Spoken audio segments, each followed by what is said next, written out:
बिस्मिल्लाहिर्रहमानिर्रहीम, अस्सलाम वालेकुम। पॉलिटिकल इकोनॉमी का प्रोग्राम दादा पोतो शो लेकर आपकी खिदमत में हाजिर। आपसे मुखातिब आपका मेज़बान वसीम अहमद। और इस प्रोग्राम में हमारे साथ हमारी रहनुमाई के लिए दादाजी मौजूद होते हैं। कैलेंडर पर आज 12 जनवरी साल 2022 और आज बुध का दिन।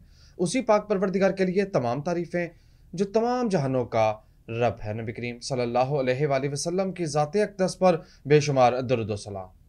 पॉलिटिकल इकोनॉमी के प्रोग्राम दादा पोतो शो का आगाज हो चुका है। खबरों और उन पर तबसरों के लिए दादाजी की जानिब चलते हैं। दादाजी अस्सलाम वालेकुम। वालेकुम अस्सलाम। दादाजी क्या हाल है? अल्लाह का बड़ा करम है, उसकी बड़ी इनायात नवाज़ें कि हम आपकी खिदमत में हैं। बेशक बेशक। खबरों का आगाज करें पहले इंटरनेशनल। बिल्कुल जी, बिस्मिल्लाह बिस्मिल्लाह। इंटरनेशनल से शुरू करें। इंटरनेशनल में या प्रॉपर्टी अपना मुकामी खबर तो कोई अच्छी है नहीं। एग्जॉन मोबिल एक्जो मोबिल जो कह सकते हैं उसको, उसने अपने जो टाइड गैस के सारे शेयर्स हैं, $200 मिलियन उनकी वर्थ बनती है, उन्हें बेचने का फैसला किया है। जितनी बड़ी मार्केट है ऑयल की, इस ऑयल की मार्केट के अंदर ये शायद कुछ भी नहीं है। ये गैस है बेसिकली, यहाँ से निकालते हैं इन कुओं से जो वो कुएं बेचने लगे। और लेकिन असल में इंडिकेशन ये है कि वो जाना कहाँ चाह रहे हैं। असल में तो जी ये है ना, जी जी, अगला वेंचर क्या तो होगा? वो अल्टरनेटिव एनर्जी के अंदर जाना चाह रहे हैं।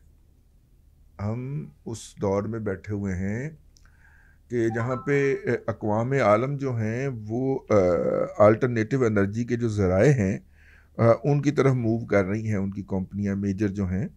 और साढ़े को अगर बिजली पूरी नहीं हो रही, ठीक। और मुस्तकबिल के अंदर आपको पता है कि ये जितना भी हमारा होगा ना, लोग कहते हैं कि 2030 के बाद तेल जो होगा ना उसकी अहमियत ख़त्म हो जाएगी जी और उसकी वजह वो ये करार देते हैं कि दुनिया अल्टरनेटिव फ्यूल पे चली जाएगी। जैसे जर्मनी है, फ्रांस है, इन्होंने डेडलाइंस रख दी हैं कि 2030 तक, कोई कहता है 2028 तक, कोई कहता है 2029 तक हमारे यहाँ फॉसल फ्यूल से यानी पेट्रोल से चलने वाली गाड़ियाँ सड़क पे नहीं आ सकेंगी। ठीक है जी। उसके लिए ये मुझे कल कायल करने की कोशिश कर रहा था कि जी आप गाड़ी बदल लें और इलेक्ट्रिक ले लें। और नहीं, वो नई गाड़ी लेने। मैंने कहा नई गाड़ी जो है, दुनिया जो होती है वो अपनी टेक्नोलॉजी का स्क्रैप हमें देती है। तो अब ये जो पेट्रोल से चलने वाली गाड़ियों के प्लांट धड़ाधड़ पाकिस्तान में लगे हैं, मियां मंशा ने लगाए हैं, वो तब्बा साहब ने लगाए हैं, और भी 4-5 पार्टियों ने लगाए। ये क्यों लगाए हैं? ये प्लांट वहाँ पे अबेंडन हो गए हैं मेरी जान, और हमें दे दिए गए हैं। वो इलेक्ट्रिक पे चले गए। टेस्ला देखें क्या कर रहा है, वो माइक्रोसॉफ्ट के साथ मुआहदा कर रहा है। ठीक है, यानी फ्यूचर के अंदर वो जो चीज़ देंगे वो क्या बम्बास्टिक चीज़ होगी। ठीक है, उसका नेगेटिव पहलू भी है, उसके ऊपर भी बात हमने की हुई है अपने व्लॉग के अंदर। लेकिन जो पॉजिटिव बात यह है कि वो आगे जाके कितने खौफनाक वेंचर्स करने जा रहे हैं कि आपकी गाड़ी ऑटोमेशन के किस लेवल पे चलेगी कि उसको गूगल की सपोर्ट की ज़रूरत पड़ जाएगी। जी जी। तो मेरा मतलब है कि इस वक्त लेकिन पेट्रोल की अहमियत इसलिए ख़त्म नहीं होगी कि आप देखिए ना, ये जो कार्बन क्रैकर प्रोजेक्ट होता है जिसमें से प्लास्टिक बनती है, प्लास्टिक की लाखों वैरायटीज़ हैं जो आपकी ज़िंदगी के अंदर इस वक्त दाखिल हैं। मतलब ये प्लास्टिक है, ठीक है, मोबाइल सेलफोन की बॉडी प्लास्टिक, ये ऊपर ये भी प्लास्टिक की एक किस्म, केमिकल से बना हुआ। जो ठीक है, फोम है। हाँ। ये फोम जो है, इस तरह ये तार भी जो है ये प्लास्टिक वाली है। ज़िंदगी के अंदर प्लास्टिक कितना दखल है और इसकी कितनी किस्म है, ये बनता तो फिर फॉसल फ्यूल से ही है ना। जी। तो वो उस तरफ ले जाएंगे, तो लिहाजा हम ये कहें कि इसकी टोटल यूटिलिटी ख़त्म हो जाएगी, नहीं। लेकिन जो इस वक्त हार्डवेयर बना हुआ है, और ख़ास तौर पे डेवलप वर्ल्ड को, तरक्की याफ्ता दुनिया इस हार्डवेयर से निजात हासिल कर लेगी। वरना तो मेरा मतलब है ना कि रूस ने पिछले दिनों धमकी लगाई और मीडिया ने कहा कि ये तो यूरोप के अंदर और आपको पता है कि ठंड के हर मौसम में यूरोप की, मशरकी यूरोप और जो दूसरा यूरोप है, मगरबी यूरोप, सबकी गैस जो है वो तो रूस से आती है जी ना, जी। साइबेरिया है, वहाँ से गैस आती है और वो धड़ल्ले से उसका बिल भी वसूल करता है। हर साल सर्दियों के एक्सट्रीम वेदर के शुरू होने से पहले रूस बहादुर साहब जो है वो धमकी लगा देते हैं और उनकी धमकी लगने से इनका टोटल कांपना शुरू हो जाता है। उनका जो है वो अल्टरनेटिव फ्यूल पे जाना बनता है, स्ट्रेटजिकली उन्हें जाना चाहिए। ठीक है, ठीक। गंजी धोएगी क्या, नचोड़ेगी क्या? मेरा मतलब है हम तो अभी बहुत पीछे हैं ना इस हवाले से, और हमारा इस तरह का कोई स्टेक भी कोई नहीं है। जैसे देखें ना, इंडिया जो है वो आईपीआई गैस में से देखना है अब बाहर कैसे जाता है, और सॉरी आईपीआई में से जो भाग गया ये जो है, या टैपी गैस में से वो बाहर कैसे भागता है, ठीक है। वो नहीं चाहता कि उसका जो है हाल भी यूरोप वाला हो, और वो भी इस हवाले से पाकिस्तान का मोहताज हो जाए कि चौथे के दिन कोई ना कोई यहाँ से उठ के धमकी लगाए, ओए हम गैस उड़ा देंगे जी। और इंडिया के अंदर सारी सनत स्टेक के ऊपर लाग जाए, स्टॉक मार्केट इंडिया के मुंह पड़ने पड़ी हो। जाहिर है वो ब्लैकमेल क्यों होना वो चाहेगा, ब्लैकमेल क्यों होना चाहेगा, लिहाजा वो इस प्रोजेक्ट से भी बाहर निकल जाएगा वो एट द एंड, वो इसमें भी नहीं रहेगा। तो खैर एक आईपीआई गैस पाइपलाइन है, एक और भी गैस टैपी है, टैपी तो है, एक और भी है कोई इस तरह का प्रोजेक्ट, हाँ ये जो कैसा 1000 है जिसके तहत वो तो बिजली का प्रोजेक्ट नहीं है, बिजली इंपोर्ट होनी जी। है ताजिकिस्तान से। गाड़ी के साथ साथ आपका मोबाइल भी फारग हो गया यानी ताजिकिस्तान जो है वो लगता है, अल्लाह आपका भला करे, चित्राल के ऊपर वाली साइड पे ना, ठीक है, और वखान के साथ हमारा पूरा है, अल्लाह आपका भला करे, गिलगित बल्तिस्तान का इलाका, वो जो लगता है वहाँ पे उसके साथ ताजिकिस्तान है। लेकिन जो तार हम बिछा रहे हैं, तार हम जो बिछा रहे हैं वो कहाँ भला किस रास्ते बिछा रहे हैं जी। हम ताजिकिस्तान में से एंटर हो रहे हैं अफगानिस्तान, और अफगानिस्तान में से वो तार घसीट के ले गए हैं बामियान के इलाके में, जहाँ पे ना सिर्फ कि अफगान हुकूमत के बारे में कोई अच्छे जज्बात नहीं पाए जाते, बल्कि साढ़े खिलाफ तो जुलूस निकलते हैं ना वहाँ पे, हुकूमत पाकिस्तान के खिलाफ, या पाकिस्तान में जो लोग पाकिस्तान के खिलाफ, जी ममलकत पाकिस्तान के खिलाफ जुलूस निकलते रहे हैं हमेशा से, और उस पर गालियाँ बकी जाती ये हैं। अब्बास हुजूर की तरह पीछे से आने की जरूरत क्या है? अच्छा ये सवाल तो मैं पूछना चाह रहा हूँ, वखान की पट्टी से नीचे आ रहे हैं यार, वो हमें हमारी रगे जान किस कई लोगों के हाथ में देना चाह रहे हैं कि ताजिकिस्तान से वो पहले दाखिल होगी, बामियान जाएगी, वो जी बामियान में ना वो टर्मिनेट होगा, कुछ अफगानिस्तान की जो है वो वहाँ से टर्मिनेट कर देंगे, ठीक है, और वहाँ से फिर आएगी काबुल, और काबुल से फिर आएगी पाकिस्तान। दसो एडा रूट जो है ये घूम घूम आगे आने की क्या ज़रूरत है, ठीक है ना। चित्राल से नीचे मारे, चित्राल से नीचे मारे, 45 किलोमीटर की पट्टी है वखान की, वो मुश्किल इलाका बहुत है। तो मामा तार जो है मुश्किल इलाकों में भी बिछाई जाती है, तार जो है जी। वो मैदानी इलाकों में भी जहाँ पे बिछाई जाती है, वहां पे कोई सड़क थोड़ी बनाई जाती है उसके जाहिर है, ठीक है। तो बहरहाल ये होता है जी स्ट्रेटजिकली। अमेरिकन से मेरी बात हुई, एक प्रोफेसर मेरे हत्थे चढ़ गए इधर, तो उन्होंने कहा कि हम चाहते हैं कि ये मुल्क एक दूसरे के ऊपर इंटरडिपेंडेंट हो जाए। अच्छा जी। तो जब इंटरडिपेंडेंट होंगे तो फिर आपस में लड़ेंगे नहीं, एक दूसरे को अकोमोडेट करेंगे। तो ये उस स्ट्रेटजी के पीछे। लेकिन अब होता क्या है, होता ये है कि जिस मुल्क के हाथ इंटरडिपेंडेंसी में जिस मुल्क के हाथ में एडवांटेज आ जाता है, वो अगर जिम्मेदार नहीं है, वैसे यूरोप में भी तो यार पाइपलाइन गुजरती है ना, तमाम यूरोपीय ममालिक को गैस देती ही जाती है, ठीक है, वहाँ पे तो अमन, वहाँ पे तो कभी किसी एक मुल्क ने दूसरे को इस तरह हमने नहीं सुना, कम से कम पढ़ा नहीं कि ब्लैकमेल किया हो कि साढ़े मुल्क तो तेरी पाइपलाइन गुजर के जाती है, ठीक है। लेकिन हमारी जो डेवलपिंग नेशन है, ये सब कॉन्टिनेंट के इनके मसाइल ज़रा और हैं, इनके मसाइल और है ना, यहाँ पे तो बड़कों पे काम चलता है ना।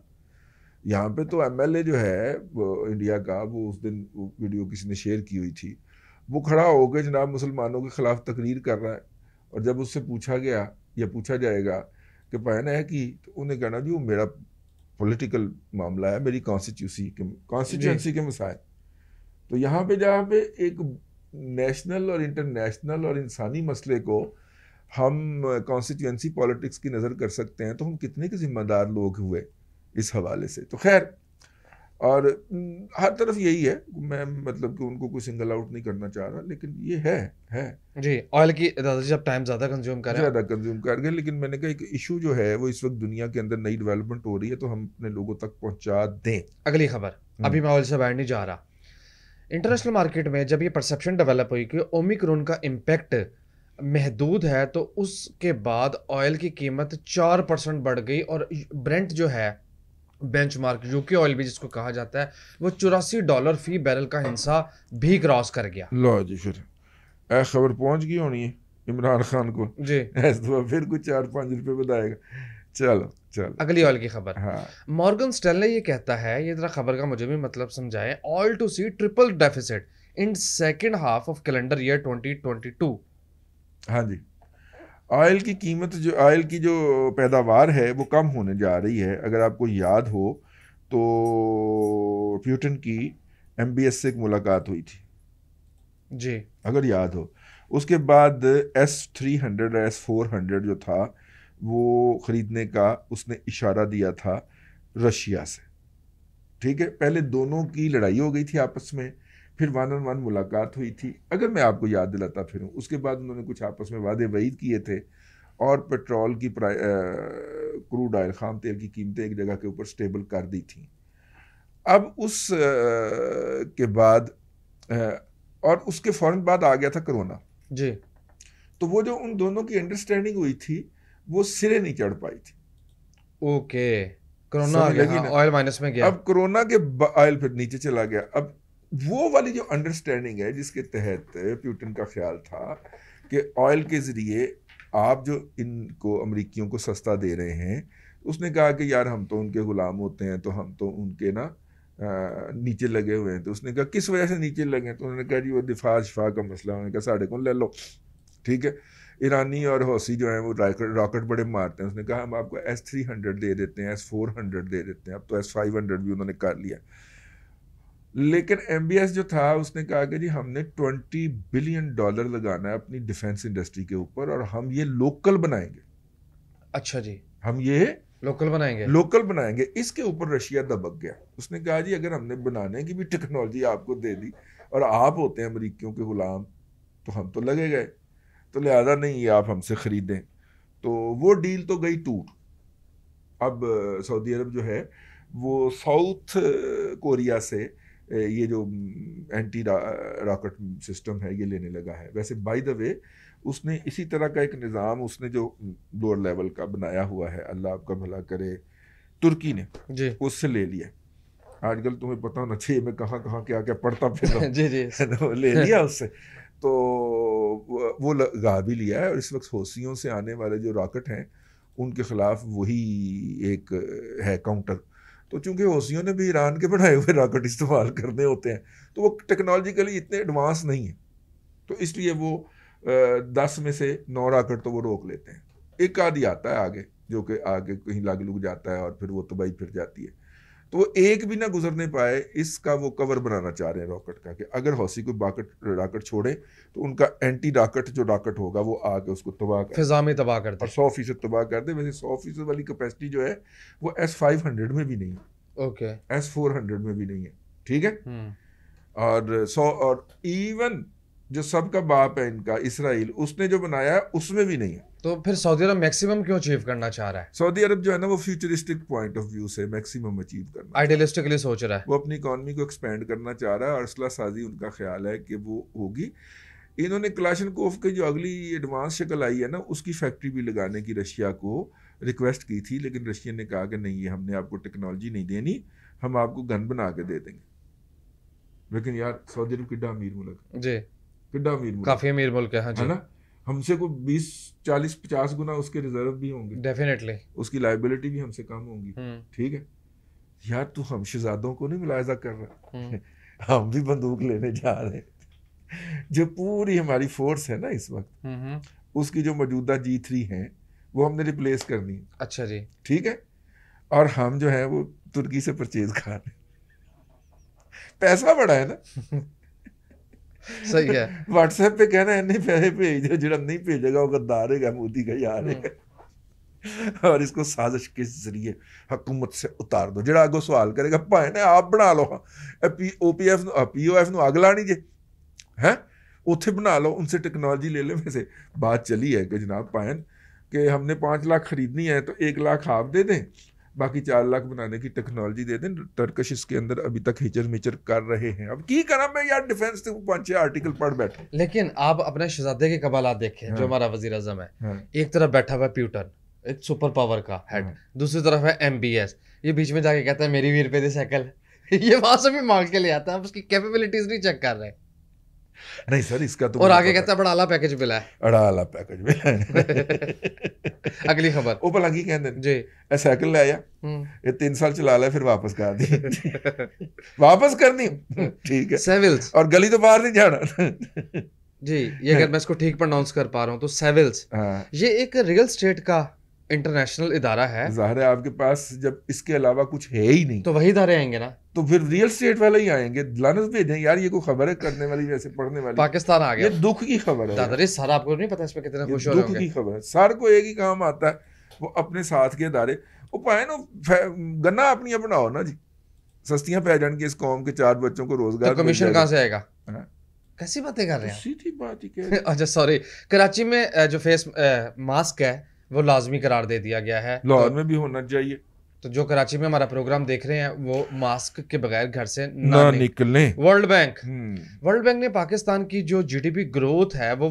4% की पेशगोई कर दी है। पाकिस्तान की या पूरी दुनिया की? World bank has projected Pakistan GDP growth rate हाँ। एट 4%। नहीं, हम तो 5% पे बैठे हुए थे, बल्कि 5.25% झूठ, थे। टोटल झूठ। ठीक है, उसने कहा हो सकती है, जी क्योंकि इस खबर के बाद के ओमिक्रोना जो है उसका इम्पैक्ट प्रलॉन्ग नहीं करेगा जी जी है।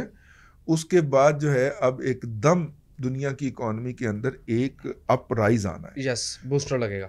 बूस्टर लगेगा। और उसके बाद कीमतों में भी, अशिया की जो बुनियादी कीमतें हैं, बुनियादी अशिया की जो कीमतें हैं उसके अंदर में भी एक जंप लगेगा। ठीक ये मैं है, आपको वार्निंग नहीं दे रहा, इतला दे रहा हूं, अपने आप को तैयार कर लो, बेल्ट टाइटनिंग कर लो, मैद टाइट कर लीजिए। राइट। अगली खबर पे चलूं। बिल्कुल बिस्मिल्लाह। जब मैं बिजली की कीमत में इजाफे की खबर पढ़ता हूँ आप कहते हैं यार वो फ्यूल एडजस्टमेंट चार्जेस है। अब बेस प्राइस की खबर के साथ आया हूँ, आ जाए। नेपरा ने पावर डिवीजन जो है उसने have proposed further increase in electricity base tariff. Reporter कौन? गुमन, अच्छा, मुश्ताक उमर। गुमन दादाजी, खबर क्रेडिबल है, हाँ लगा दे। खबर क्रेडिबल है। उड़ाने लगे थे मेरी खबर। डाला ₹2 बेस प्राइस में इजाफे की जो तजवीज़ है, प्रपोजल है, वो सामने आ गया है। ₹18.37 फी यूनिट 2023 तक ये हो जाएगा, जो कि एग्जिस्टिंग ₹16.44 फी यूनिट है। याद रहे कि इनके नाजल होने से पहले पाकिस्तान के अंदर जो बेस प्राइस थी वो ₹8 थी। जी, यार उन्नी महंगाई हुई नहीं जिन्नी इन्होंने कर दी थी। अगली बात, हाँ। पावर डिवीजन ने यह भी कहा है कि जो प्रोजेक्शन थी ना एक्सचेंज रेट की, वो ₹171 के $1 के इवज थी, जो क्या बढ़ गया। हाँ, तो लिहाजा बिजली की कीमत भी बढ़ेगी और ये IMF के साथ डील का हिस्सा है। इसके अलावा फाइनेंस मिनिस्टर का वो बयान बड़ा लानती किस्म का बयान है। लानती बात। ना सिर्फ कि उसके ऊपर लानत, बल्कि उसके मोटे होंठों के ऊपर भी लानत। भला क्या कहता है जी, कि यार वो आटे, डबल रोटी और दूध के ऊपर जो है वो टैक्स की एग्जम्पशन के लिए हम IMF से गुजारिश करेंगे। ओए होए, यार वैसे हद है डूब के यार, मर जाओ। हद है यार। और ये सॉवरन स्टेट का फाइनेंस मिनिस्टर है यार। मुझे आप पे बहुत गुस्सा है, शौकत तरीन साहब आप मेरे सामने ना आइएगा, हैं अगले दिन कम से कम 2-3 हफ्ते मेरे सामने ना आइएगा यार। अगर ये करना भी था तो ये कहने की क्या लोड़ थी?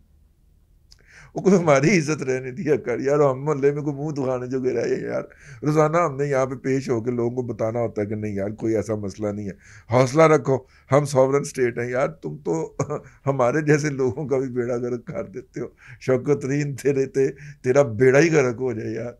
और ये बात जो है पता नहीं कितने कंप्रोमाइजेस हैं, लेकिन नहीं बताई जाती अवाम नास को हौसला जरा बुलंद रखने के लिए, ताकि वो टैक्स देने पे मादा रहे। आपने बिल्कुल ही यार डुबो दी है। दादाजी शदीद मुखालिफ हैं, चढ़ते भी हैं, लेकिन मैं तीली लाजमी लगाऊंगा। पाकिस्तान का इस्तेहकाम हमेशा दबाव का शिकार रहेगा। अप्रैल 1946, मौलाना अबुल कलाम आजाद। अब है क्या होएगा पहिया नहीं, है नहीं इस्तेहकाम, दबाव का शिकार। ब्रेड के लिए दादाजी, डबल रोटी के लिए। हाँ हाँ, वो मैंने कह जी दिया जी, ना। तो इस्तेहकाम नहीं है दबाव का शिकार। क्या ख्याल है, कैसे इग्नोर कर रहे हैं मेरी बात को? अच्छा, इमरान खान साहब की सुन लें। वो कहते हैं हमें IMF के पास दोबारा जाना पड़ेगा अगर हमारी बरामदाद ना बढ़ी तो। हाँ, एक्सपोर्ट्स ना बढ़ी तो IMF के पास दोबारा जाना पड़ेगा। अरे आदमी आप देखें, इसका एतमाद देखें, ये बड़के लगा के करप्शन का राग अलाप के करप्शन करके कोई काम नहीं करने दिया। बड़के लगा के करप्शन करके फिर करप्शन का राग अलाप के इसने आज पिछले 4 साल में दुनिया को पाकिस्तान को कोई काम नहीं करने दिया जी। और कितना धड़ल्लेबाज है यार। वो कहता सिर्फ जाके बकवास करो, मीडिया के ऊपर जाके बस यक यक यक यक यक करो और दूसरों के ऊपर हमलावर हो जाओ, उनको गालियां बको। ये आपकी कामयाबी है, ये इसका गवर्नेंस का मॉडल है। और जब हम उसके खिलाफ कहते हैं कि ये भौंकता पे आ जाए, तो लोगों को बहुत इतराज होता है कि आपकी जुबान बड़ी सख्त हो जाती है, आप जी उसे गालियां बकते हैं। और सर। भाई वो रोजाना मीटिंग बुला के तर्जमानों की उनको कहता है कि जाके मुखालफिन को गालियां बको, अवाम को गालियां बको, ठीक है ना। तो जो गालियां बके यार, उसके जवाब के अंदर गाली ही बकी जा सकती है, वरना लोग उन्हें सच्चा समझना शुरू कर देते ने। और ਤੁਹਾਨੂੰ ਕਹਿੰਦੇ ਯਕੀਨਨ ਤੁਹਾਡੇ 'ਚ ਕੋਈ ਖਾਮੀ ਹੋਏਗੀ ਨਾ, ਤੁਸੀਂ ਅੱਗੋਂ बोलते नहीं। ताई गाला पै रही है जो हमारे मुआशरे का मौजूदा दस्तूर है, हमारे बुजुर्गों की नस्ल जो थी, उसमें किसी गाली देने वाले के जवाब के ऊपर चुप कर जाया जाता, तो कहा जाता बड़ा शरीफ आदमी है, सुलझा हुआ है, देखो उसने इतनी बदजुबानी की, उसने आगे से कोई जवाब ही नहीं दिया, फिर बदला। ये हमें सिखाया गया। लेकिन अब दौर ये आ गया है कि अगर आप किसी की गाली का जवाब उसी के लेवल पे आके ना दें, तो आपको कहा जाता है कि आप डरपोक हैं, ठीक है। खामियां नंबर में 1, आप में यकीनन खामी है जिसकी बुनियाद के ऊपर आप उसके सामने बोलते नहीं है, आप उसके काने हैं, ये कहा जाता है आपको, ठीक है। तो फिर इसका एक ही गवर्नेंस का मॉडल है कि जब भी कोई बैड परफॉर्मेंस दो, फौरी तौर पे कहो कि यार इन्होंने क्या किया था, मरी के अंदर कोई इन्वेस्टमेंट नहीं की थी। यार मरी को अगर किसी बंदे ने डेवलप किया है तो उसका नाम शहबाज शरीफ है, ठीक है। 2-2 रोड जाते हैं मरी तक, एक एक्सप्रेस भी जाता है, एक रवायती सड़क भी जाती है, ठीक है। और माशाल्लाह दोनों बंद किए हैं उसने। और वो जो सदाकत अब्बासी झूठा जो है, जिसको विजिट होने के लिए रखा हुआ है, वो हर प्रोग्राम में बैठ के, उसका अपना भाई होटल एसोसिएशन का चेयरमैन है यार, हर प्लेटफॉर्म पे बैठ के वो एंकर को पढ़ जाता है। इनका बेहतरीन हथियार ये है कि एंकर को पढ़ जाओ, पहले उसको डिफेंसिव करो, ठीक है। और मतलब अगर कोई एंकर आगे से कुछ कराया तो ठीक हो गया, पहले तो उसको गालियां बको ना, उसको कहो कि तुम जानबदार हो, ठीक है। और खुद कोटे पे आए हुए, खुद व्हाट्सएप कॉल पे उस प्रोग्राम में बिठाए जाते हैं, ठीक है, लेकिन आते ही एंकर को पढ़ जाते हैं। अब एंकर को पता है कि व्हाट्सएप कॉल के ऊपर आया था कि इस दिफाई एनालिसिस को बिठाना है, इस दिफाई तजिया निगार को बिठाना है, और इसको बिठाना है साथ में बम्पू को, पार्टी के बम्पू को, तो क्या करे, या फिर ऑफर हो जाए हमारी तरह या फिर जो है उसको बिठा के उसकी बकवास सुने, ठीक है। हाँ, तो क्या होगा ज्यादा से ज्यादा महफिल में अगर आप इस तरह के किसी भी बकवासिये के को उसके बराबर में आके उसका मुंह तोड़ेंगे, महफिल पलट जाएगी ना। तो पलटिए को 10, 15, 20 महफिलें इस शहर के अंदर, इस मुल्क के अंदर, ताकि इनका मुंह बंद किया जा सके, वरना ये भौंकते रहेंगे, ये इसी तरह झूठ बकते रहेंगे। और ये इसी पॉलिसी के तहत आए हुए हैं कि जेड़ा भी गल करो तो चढ़ जाओ। तो जे तुम ऐसे सामने दबे रहोगे तो फिर नवाज शरीफ बने होगे, कितने बाहर जाके जलवतनी जिंदगी गुजारते रहोगे। जे इतने रहना है, इनका मुंह तोड़ना शुरू करें। ये झूठ बकते हैं और जानबूझ के बकते हैं। मैं पहले इस गलतफहमी में था, यार इनको पता नहीं है, जोहला है। नहीं नहीं नहीं, ये बाकायदा प्लानिंग के तहत आए हुए हैं। बड़ी बड़ी मासूम बच्चियां और बड़ी बड़ी आंटी बर्गर टाइप की खवातीन आगे कर देंगे कि आप उनके साथ बदजुबानी ना करें, और वो रज के बदजुबानी करेंगे, ठीक है। उनके साथ बदजुबानी करें आगे से। ये झूठ जो होता है ना, ये झूठ के पांव नहीं होते। ये बुजुर्गों से हमने सुना था, एक दफा जवाब देंगे ना तो ज्यादा से ज्यादा क्या होगा, वो फिर आइंदा आपके सामने झूठ नहीं बकेगा, बल्कि अपनी बात, और उनके पास और कुछ करने के लिए है ही नहीं। और जब वो झूठ नहीं बकेगा तो आपके सामने चुप करके सबमिसिव बन के रहेगा। और ये बेहतरीन निशानी है यूथिया मजहूल अल कौम अल जाहिलिया लिल अकल लिल महदूद की। अल्लाह ताला आपको आसानियां अता करे और आसानियां खल्के खुदा में तकसीम करने की तौफीक। आमीन दादा जी, बेहद शुक्रिया। नाज़रीन करम, पॉलिटिकल इकोनॉमी का प्रोग्राम दादा पोतो शो आप देख रहे थे। जी जी। किसी बात के झूठा होने के लिए इतना ही काफी है कि उसको इमरान खान और उसके कारकुन जो है उसके मुतासरीन बयान कर रहे हैं जी, ठीक है ना। ये फार्मूला बना लीजिए, किसी बात के झूठा होने के लिए इतना ही काफी है कि उसको इमरान खान और उसके मजहूदीन जो है, हवारीन जो है, वो बयान कर रहे हैं। जी, आज के दादा पोतो शो से अपने मेज़बान वसीम अहमद को इजाज़त दीजिए। इंशाअल्लाह अज़ीज़ आपसे मुलाकात होगी कल तक के लिए अल्लाह हाफ़िज़।